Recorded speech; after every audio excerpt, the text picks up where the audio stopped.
آپ کو معلوم ہے کہ ماہ ربیع الاول کا آغاز ہو چکا ہے، دوسری تاریخ ختم ہوئی اور آج ہم تیسری شب میں اس وقت یہاں بیٹھے ہیں۔ یہ ماہ مبارک حضور صلی اللہ علیہ وسلم کی سیرت مطہرہ سے ایک بڑا گہرا تعلق رکھتا ہے۔ حضور کی ولادت باسعادت بھی اسی ماہ مبارک میں ہوئی، اگرچہ تاریخ کے بارے میں اختلاف ہے۔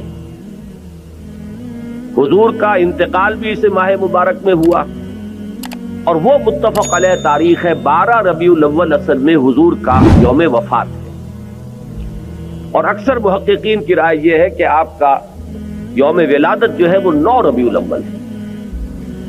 یہی وجہ ہے کہ مجھے یاد ہے کہ ہمارے بچپن میں اس دن کو جو لوگ کچھ تھوڑا بہت مناتے بھی تھے تو 12 وفات کے نام سے در حقیقت یہ نام یاد کیا جاتا تھا۔ حضور صلی اللہ علیہ وسلم کی وفات کا دن ہے، کچھ کھانا پکا کر کچھ غریبوں کو مساکین کو کھلانا، یہ در حقیقت چیز تھی کہ جو اب ہوتے ہوتے اس نے بہت ہی ایک دوسری صورت اختیار کر لی ہے۔ اب یہ ایک جشن بن گیا ہے اور ایک عید کا سا سما، بلکہ واقعہ یہ ہے کہ جو اصل 2 عیدیں ہیں وہ کہیں پیچھے چلی گئی ہیں، اور یہ جو 2 عیدیں ہم نے ایجاد کی ہیں، ایک عید میلاد النبی اور ایک عید استقلال، اگر ہم جائزہ لیں تو شاید یہ 2 جو ہے یہ زیادہ فور گراؤنڈ میں آ چکی ہیں۔ لیکن یہ کہ جہاں تک آپ کی ولادت اور آپ کے وفات کا اس ماہ مبارک میں ہونا ہے وہ ثابت ہے۔ مزید برآں حضور کا ورود مدینہ منورہ میں بھی ماہ ربیع الاول میں ہوا ہے۔ اس پہلو سے اگر اس ماہ مبارک میں ہم سیرت النبی کے مطالعے کا ایک خاص موضوع رکھیں، کسی تاریخ کے تعین کے بغیر اس مہینے کی مناسبت سے سیرت مطہرہ پر گفتگویں ہوں، غور و فکر ہو، اور اس میں بھی عملی پہلو سامنے ہو، اتباع کا جذبہ ہو، سمجھنا سمجھانا اس لیے ہو کہ اس پر عمل کرنا ہے، تو یقیناً یہ چیز ہمارے لیے بہت مفید ہوگی اور ہمارے بہت سے امراض کا شاید اس سے مداوع ہو سکے۔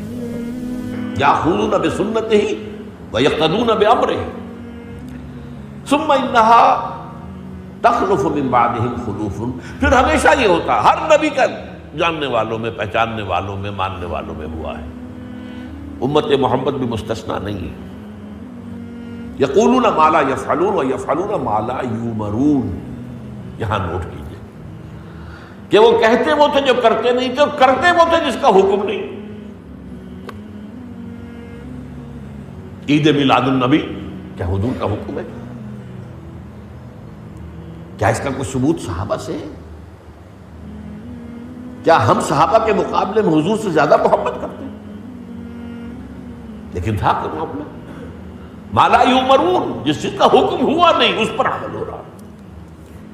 یہ ہے در حقیقت رسم پرستی، اور رسم کے اندر پھر اضافہ ہوتے چلا جاتا، اس پر ردے پر چڑھتے چلے جانا جو ہے، یہ دوسرا سبب ہے۔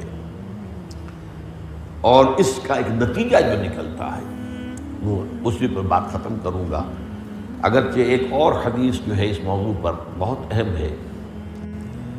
نتیجہ کیا نکلتا ہے؟ جہاں بدعت آئے گی سنت رخصت ہو جائے گی۔ اب نماز جنازہ پر کی وہ اہمیت نہیں ہوگی، نہ نماز جنازہ یاد کرنی ہے، نہ دعا یاد کرنی ہے، کچھ پتہ نہیں، جا کے کھڑے ہو گئے ہیں، وضو بھی ہے کہ نہیں ہے، لیکن قرآن خوانی میں تو جانا ہی جانا۔